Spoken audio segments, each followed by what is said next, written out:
Practice Listening Test 5. Section 1. Megan and Ken are deciding how they will spend the evening. Look at Section 1 of your listening test. You have some time to look at questions 1 to 7 now. You will see that there is an example which has been done for you. The conversation relating to this will be played first.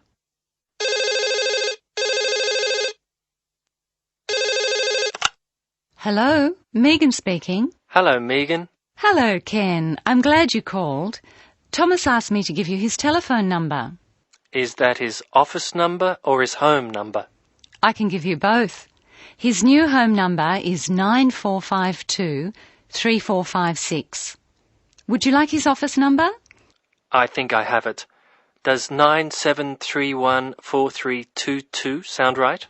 That's it. But the home number is 9452-3456. He moved in last week. Good. I've got that. Now, what would you like to do? Thomas's home telephone number is 9452-3456, so letter C has been circled. Now we shall begin. You should answer the questions as you listen, because you will not hear the recording a second time. First, you have another chance to look at questions 1 to 7.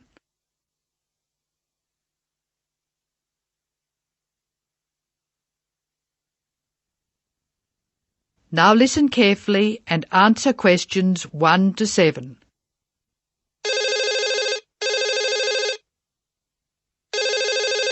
Hello, Megan speaking. Hello, Megan. Hello, Ken. I'm glad you called. Thomas asked me to give you his telephone number. Is that his office number or his home number? I can give you both. His new home number is 9452-3456. Would you like his office number? I think I have it. Does 97314322 sound right? That's it.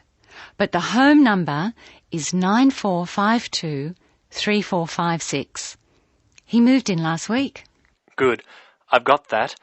Now, what would you like to do? Well, I'd like to go dancing, but Jane's hurt her ankle, so she'd rather not. That's a pity. I guess it means she doesn't want to play tennis either. That's right. She says it's okay to go bowling if we don't expect her to do well. Okay, let's do it. I guess we can go dancing some other time. Well, I booked us some time at the bowling alley of Entertainment City. Do you know it? Is it on Smith Street? Down near the university? That's right. It's on the corner of Smith Street and Bridge Road. What time did you book for? The first booking I could get was 8 o'clock. Okay, it's 7 now. What do you want to do first? Well, I think we should leave now. We can meet at the bowling alley. I can't be that quick. I have to call Thomas to start with, and I need to get changed. Okay, I think I'll leave in 10 minutes and meet you in there. That makes sense. I'll take my car, so I'll be quite quick. I'll be out of here in half an hour. Okay. You're so lucky to have a car. You can get around so easily. Well, yes and no. I often spend ages driving around trying to find a park. The traffic can be very bad. Well, that won't be a problem for me, because I'll take the bus. It goes right past my door, and I'll have plenty of time. Sounds good. Who else is coming? I think nearly everyone from the afternoon class will be there. Which class? The big maths class or the afternoon tutorial? The maths class. What's more, we get a concession for large numbers. That's good. I'm trying to keep my expenses down this month. So am I. I expect tonight will cost about $20. You must be good with money. I expect it to come to, nearly $40. So how are you going to manage that? Well, the bus is cheap, and if I come home early, I won't have time to spend too much. In any case, I have to be up early tomorrow morning, so I'd really better try to get home by about 11. That reminds me. I have to phone the taxi company for my mother. Goodbye, Megan. I'll see you later. Goodbye, Ken. Ken calls the taxi company. Listen and be ready to answer questions 8 and 9. First, look at questions 8 and 9. Now listen to the telephone call and be ready to answer questions 8 and 9.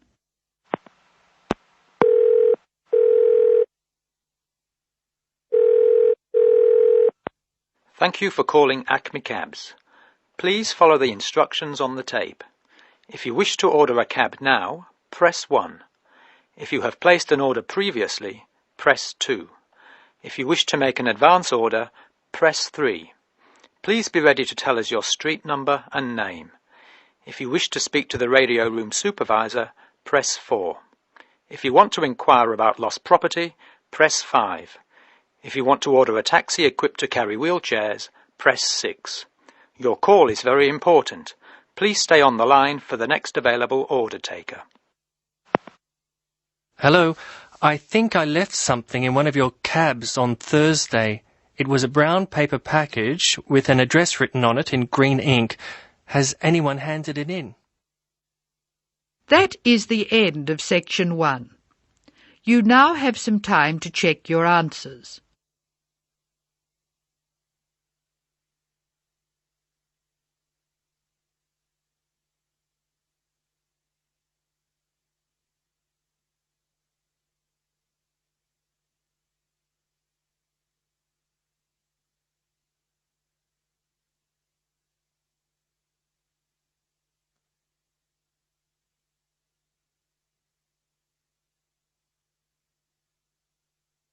Now turn to section 2.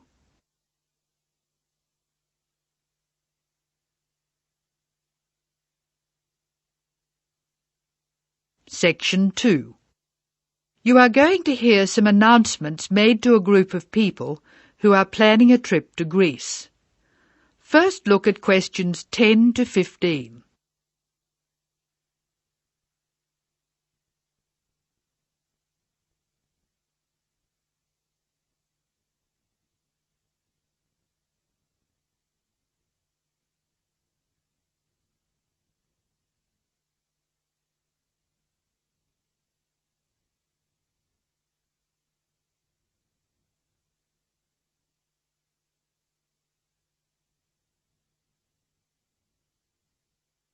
As you listen to the first part of the talk, answer questions 10 to 15. Write no more than 3 words or numbers for each answer. Good morning, everyone. I'm getting very excited about this trip to Greece, and I'm sure you are too. As you know, we didn't have all the details at our last meeting, but I can give them to you now. We'll leave London Gatwick Airport on British Airways next Wednesday. Please be sure to be at the airport by 6:30. I know it's early, but our departure time is 8:25 a.m. We're quite a large group and we don't want to have any hassles. Please be sure to have all your travel documents ready. We'll arrive in Athens at 2:25 in the afternoon and there'll be a vehicle there to meet us. It'll be a full-sized coach so everyone can travel together. We'll spend 3 full days in our hotel in Athens, although we're only being charged for 2 nights accommodation, which is good news. The second day we'll go to the National Archaeological Museum to see the enormous collection of ancient Greek works of art, antiques, statues, a brilliant display. We'll eat out at a typical Greek restaurant on Thursday night. It's going to be a very busy time in Athens. Friday morning and afternoon we'll visit historic sites, but we have nothing planned for the rest of the day. On Saturday we're off to the islands, the Greek islands of ancient myth and modern romance. Now the big news. At first we thought we'd take the ferry, but we've been very lucky to secure a sailing boat, which is big enough for all of us. I'm really excited about this part of the trip because we'll see the islands to the best advantage and we'll be able to cruise around and sleep on board. We'll get off at different islands and for one part of the trip we'll have people playing Greek traditional music actually on board with us. Now I'll pass out a brochure with all the details. Now look at questions 16 to 18.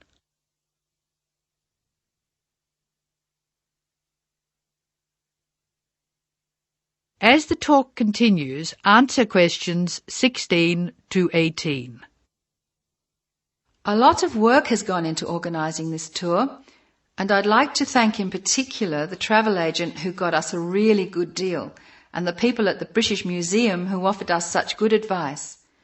Trips like this only happen because of the hard work of really expert people. As you know, we have planned a gathering for when we return. I have a list of things which the committee would like you to bring to the party. They are your pictures and something to eat for everyone to share. You are almost bound to have people ask what we have in common and why we're travelling as a group. I suppose the answer is that we're interested in learning about old societies and vanished cultures, and we all enjoy travelling. Of course we enjoy fine food too, but that's not as important. Now look at questions 19 and 20.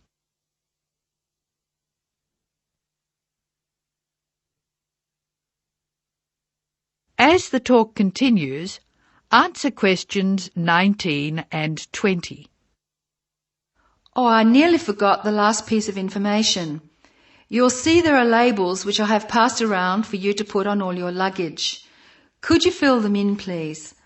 On the top line, please write Greek tour, and on the lower line, write in block letters, I mean uppercase, the letters AA and the number 3. That's AA3. We need to have these labels clearly displayed to help the baggage handlers keep our luggage together on the different parts of our trip, so please don't take them off. That is the end of section 2. You now have some time to check your answers.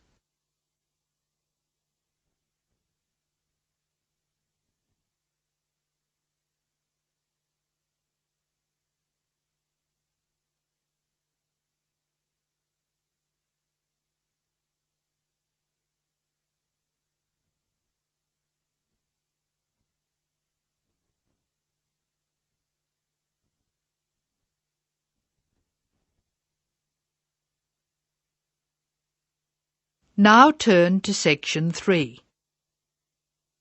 You are going to hear Dr. Joanne Robinson, the course director of a language learning centre, answering questions from reporters from the student newspaper. First, look at questions 21 to 26.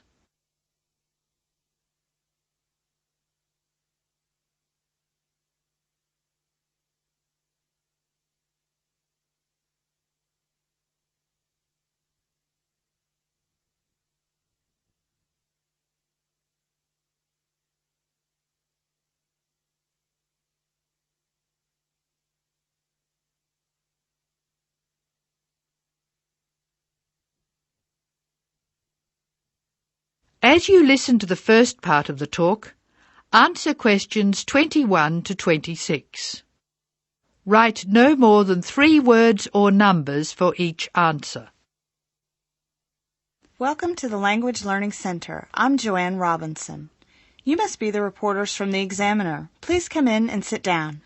Hello, Dr. Robinson. Yes, we're from the Examiner. I'm Cheryl Perkins and this is Don Klim. May I start with a question? Did this college really start with Brazilian students? It did.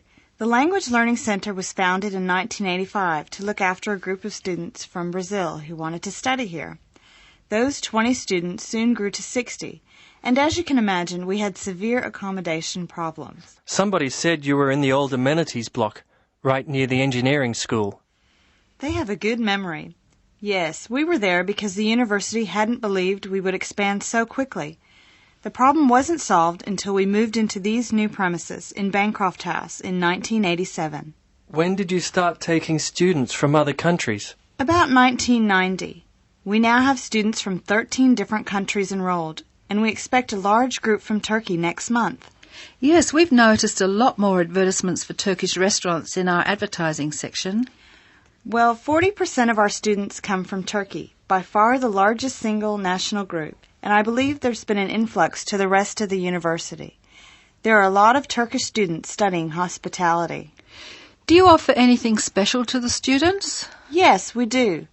There are several things which make us rather different from other language schools. English is certainly not restricted to English for academic purposes here. Sometimes we have extra classes for students who have particular courses in mind. And we have just said goodbye to a group of 30 Indonesian students who were preparing for a university course in agriculture. They came to us for English for farming, and they were with us for a long time. We miss them. How long do students usually stay at the Language Learning Centre? It varies, so I'll talk about the average. Most of our courses last for 5 weeks, but to make any real progress, a student needs to be here for at least 3 terms. That's 15 weeks.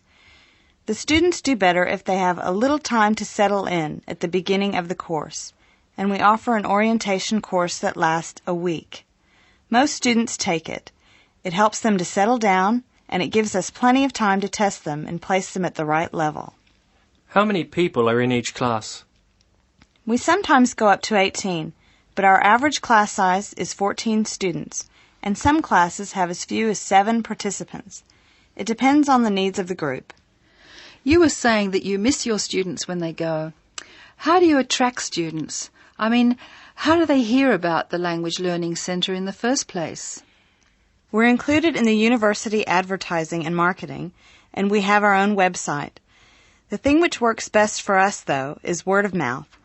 Students who leave us often send us their friends.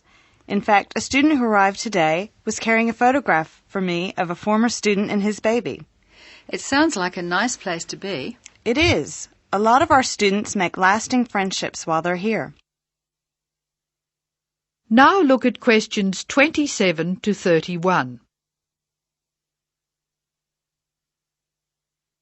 As the talk continues, answer questions 27 to 31. Making friends with other students sounds special enough. I'd like to emphasize that in the student newspaper. We do try to get our students to be part of the wider university. How do you do that? Do you encourage them to join the sports centre, for instance? Indeed we do. The sports center is always looking for active participants, particularly in soccer. Oh, and something else. You might like to mention that we don't teach just English here. I mean, we're a language center, not an English language center. You may learn Spanish, Mandarin, and Russian here, and we can sometimes offer other languages. This means we can have some students who are native speakers of those languages as conversation partners for English-speaking students. Who can do these courses? At this stage, any native speaker of English. What about the people who are learning English? Can they do a non-English language course? At this time, only if they've almost finished their English language course. You see, we try very hard to involve students who are native speakers of English as conversation leaders, and we encourage our students to join groups on the campus. For instance, if they enjoy music, there is an active jazz group available to everyone, and that's a lot of fun. On the other hand, elementary students can't go to the drama group. Their English just isn't ready for that sort of activity. But the university choir welcomes all the singers it can find. They often do large productions that need a lot of voices. I imagine the special conversation groups are open to all your students. I wish they were. I'm sorry to say they're a special service we provide for elementary students only. Is there anything else I can tell you? I'd be really pleased if you could write about the courses we offer in foreign languages. I think our readers will be very interested in that. Thank you for your time, Dr. Robinson. Yes, thank you very much. Goodbye.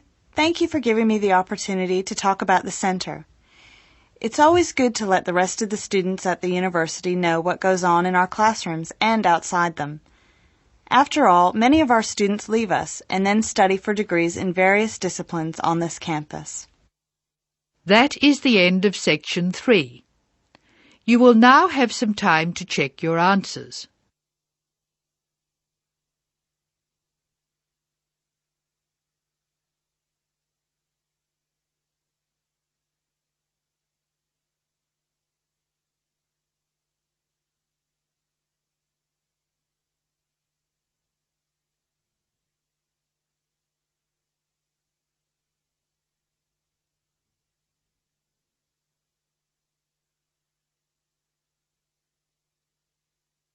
Now turn to Section 4.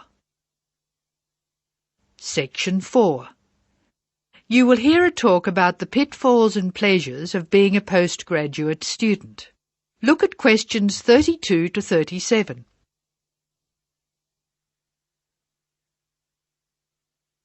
Listen to the speaker's advice and answer questions 32 to 37. Circle the correct letter. Postgraduates are about as easy to define as catching steam in a bucket. Courses can be vocational, for training, as research, as a preparation for research, or a combination of these. Also, you can choose between full-time and part-time. Increasingly, the approach to postgraduate study is becoming modular. The vast majority of postgraduates are doing short, taught courses, many of which provide specific vocational training.